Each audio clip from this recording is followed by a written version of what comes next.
अगर उनके पास दाऊद है तो हमारे पास गवली है। 1993 बम धमाकों पर बाला साहब ठाकरे के स्टेटमेंट ने मुंबई अंडरवर्ल्ड को एक नया नाम दे दिया था। एक ऐसा नाम जो मुंबई की अपनी मिट्टी से निकला और संसद के दरवाजे तक जा पहुंचा। मुंबई का सुपारी किंग, जिसने दाऊद के लिए उसके सारे दुश्मनों का सफाया किया, लेकिन आखिर में वो खुद दाऊद का सबसे बड़ा दुश्मन बन बैठा।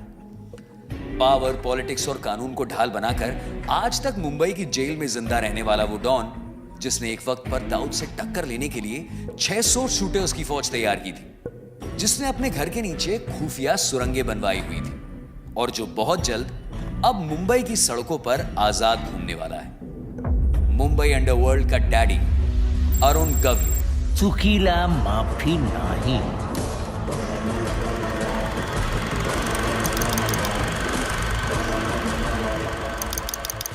सत्तर और 80 का दौर मुंबई अंडरवर्ल्ड के लिए एक ट्रांजिशन पीरियड था।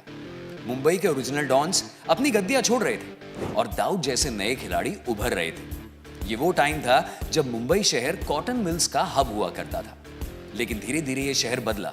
मिल्स बंद हुई और लाखों लोग बेरोजगार हो गए। इन्हीं मजदूरों में से एक था अरुण गुलाब गवली, जो क्रॉम्पटन ग्रीव्स में काम करता था। यहां उसकी मुलाकात हुई सदा पवले, रामा नाइक और बाबू रेशिम से, जिन्होंने उसे क्राइम की दुनिया से इंट्रोड्यूस किया।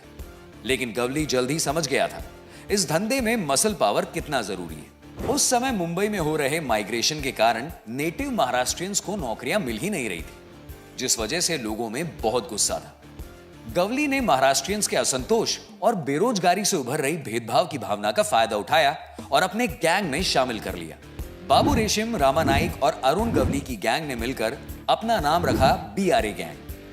नए नाम और नए गैंग के दम पर गवली ने रियल एस्टेट के धंधे से अपने आप को अमीर और पावरफुल बनाया। लेकिन कहते हैं क्राइम की दुनिया एक ऐसा दलदल है जिसमें कोई एक बार घुस जाए तो कीचड़ में धंसता ही चला जाता है। अरुण गवली के साथ भी ऐसा ही हुआ। अपने पावर को बढ़ाने के लिए उसने लोकल गैंग बायकला कंपनी के लीडर को एक भयानक मौत दी, जिसके बाद हर कोई अब उससे डरने लगा और वो बायकला का नया गुंडा बन चुका था। लेकिन इस अपराध के लिए उसे और उसके साथियों को 2 साल की सजा हुई। जेल में गवली दाऊद के राइट हैंड बड़ा राजन से मिला और यहीं से उसकी एंट्री हुई मुंबई अंडरवर्ल्ड में, दाऊद की दुनिया में। और यहीं से वो सफर शुरू हुआ जिससे एक आम मिल मजदूर गवली आगे चल के मुंबई अंडरवर्ल्ड का डैडी बन गया।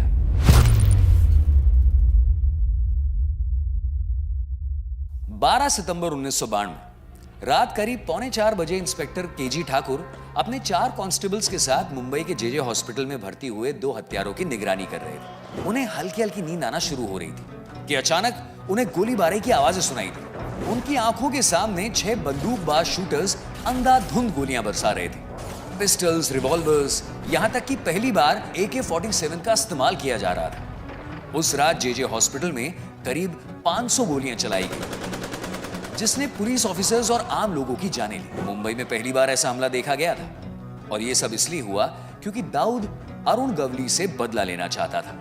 दरअसल जेल में बड़ा राजन से मिलने के बाद गवली जल्द ही दाऊद के गैंग का एक अहम हिस्सा बन गया। अर्ली 80s में गवली ने दाऊद के लिए कई सारी सुपारी किलिंग्स की और उसके सारे दुश्मनों का सफाया कर दिया। माना जाता है कि गवली ने कॉन्ट्रैक्ट लेकर इतनी हत्याएं की थी कि लोग उसे सुपारी किंग बुलाने लगे थे। मगर लेट 80s आते आते दाऊद अपने आप को बॉस समझने लगा था और दुबई में शिफ्ट होने लगा था। इसके चलते दाऊद और गवली गैंग के बीच राइवलरी शुरू हो गई। दोनों अलग हो गए और एक भयानक गैंग वॉर की शुरुआत हुई। दाऊद ने एक के बाद एक गवली पर इतने खतरनाक हमले किए कि गवली का गैंग लगभग खत्म हो गया। BRA गैंग में से बाबू रेशिम और रामा नाइक दोनों की मौत हो चुकी थी। गवली के सबसे बड़े सलाहकार अशोक जोशी को भी दाऊद ने मरवा दिया था। लेकिन गवली ने भी दाऊद को कमजोर करने में कोई कसर नहीं छोड़ी। आए दिन मुंबई की सड़कों पर खून बहता रहा। अब गवली अकेला पड़ चुका था। माना जाता है कि एक टाइम पर गवली के पास करीब 600 शूटर्स थे, लेकिन जहां गवली खुद दगड़ी चौल के गेट के पीछे छुपा रहता था, उसका भाई किशोर उर्फ पप्पा गवली खुले आम घूम रहा था और जल्द ही उस पर भी हमला हुआ। अपने भाई की मौत के बाद गवली शांत हो गया और अगले 2 सालों तक मुंबई अंडरवर्ल्ड में एक खौफ से भरा सन्नाटा छा गया, जो आने वाले तूफान की ओर इशारा कर रहा था। और हुआ भी ऐसा ही।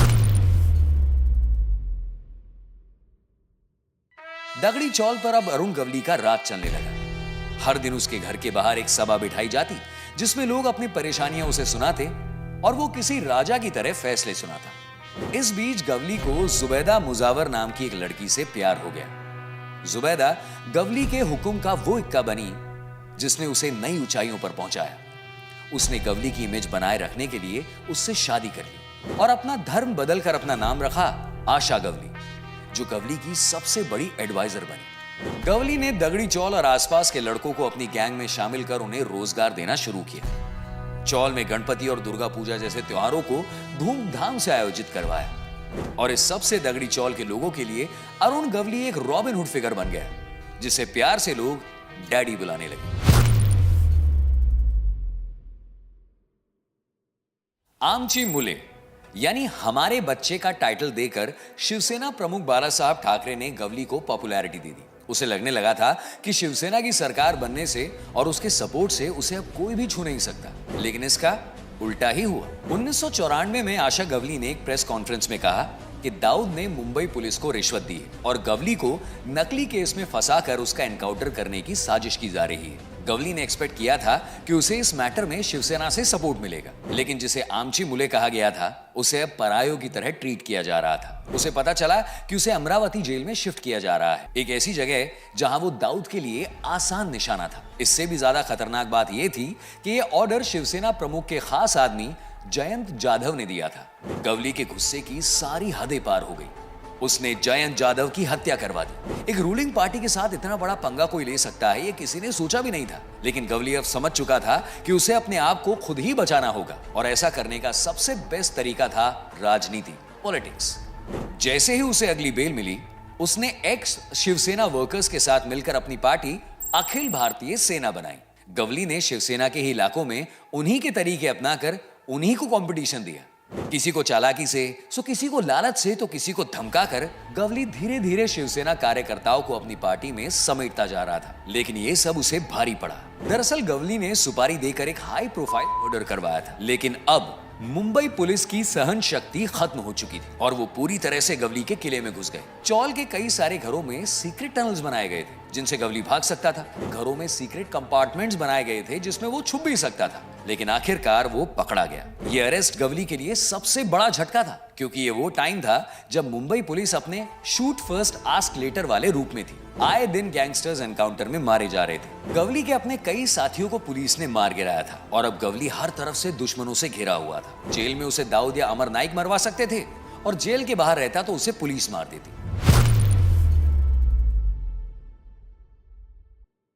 मैं जेल में सिर्फ इसलिए बंद हूं क्योंकि मुझे पुलिस से डर है। 1993 से 2003 तक मुंबई पुलिस एनकाउंटर में मारे गए 600 से भी ज्यादा अपराधियों में से करीब 90 गवली की गैंग से थे। उसका शासन जिस रफ्तार से बना था उसी रफ्तार से टूट रहा था। दगड़ी चौल की रेड के बाद मुंबई पुलिस अपनी पूरी ताकत से गवली के गैंग को साफ करने में लगी हुई थी। वहीं दूसरी ओर गवली ने अपने लिए एक नई ढाल ढूंढ ली थी, कानून।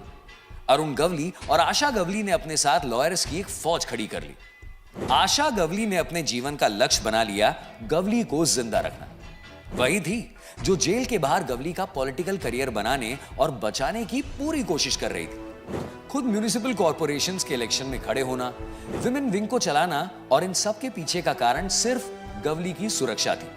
और तो और कुछ लोग कहते हैं कि जब भी गवली को एक जेल से दूसरी जेल में शिफ्ट किया जाता, जो कि कैदियों के लिए एक रेगुलर प्रोसेस है, आशा खुद पूरा रास्ता पुलिस वैन्स का पीछा करती ताकि गवली का कोई फेक एनकाउंटर ना कर सके।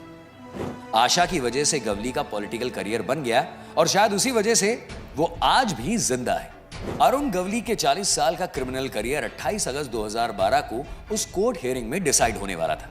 उसके खिलाफ 40 केसेस दर्ज थे, लेकिन सभी में वो बच गया सिवाय एक के। एक शिवसेना एमएलए की हत्या कराने के जुर्म में उसे उम्र कैद की सजा सुनाई गई। आज दगड़ी चौल शांत है, रीडेवलपमेंट की राह पर है। अरुण की बेटी गीता गवली आज उसकी पार्टी को संभाल रही है और दगड़ी चौल का ख्याल रख रही है। लेकिन जल्द ही डैडी अपने घर लौट रहा है। अप्रैल 2024 की नागपुर कोर्ट हियरिंग की एक लीगल लूपहोल के चलते और अरुण गवली की 69 साल की उम्र को देखकर उसे अर्ली रिलीज दी जा रही है। ये फैसला कितना सही है, ये अब भी एक डिबेट का मुद्दा है, क्योंकि कई ऐसे लोग हैं जो अरुण गवली को डैडी के रूप में देखते हैं। लेकिन मुंबई का इतिहास आज भी गवाह है उस खूंखार डॉन की कहानी का, जिसे एक समय पर सुपारी किंग कहा जाता था। आपके इस बारे में क्या थॉट्स हैं हमें कमेंट्स में बताइए। अगर वीडियो पसंद आई हो तो लाइक और शेयर कीजिए